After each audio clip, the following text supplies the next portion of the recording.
আসসালামু আলাইকুম। এই জায়গাটা অনেক নির্জন জায়গা, কিছু কিছু মানুষ দেখা যাচ্ছে, কিন্তু পুরো এলাকাটা অনেক ভয়াবহ। হায় হায়, এ কী অবস্থা! বলতে না বলতে কী অবস্থা! কি দেখতে পাচ্ছেন আপনারা? আমি এখনই বললাম যে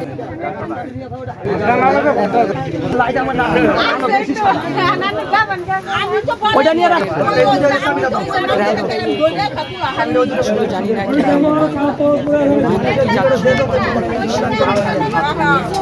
গাছটা বাঁচাইতে হবে।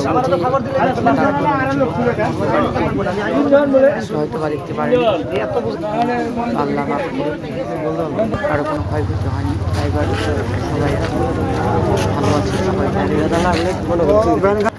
ভ্যানখানাকে রোড থেকে ঠেলে নিয়ে ওঠে চাপ দিছে। প্রতিবারই হয়।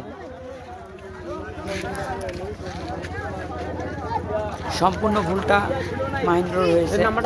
আসলে মহেন্দ্রর কি দেখা উচিত ছিল,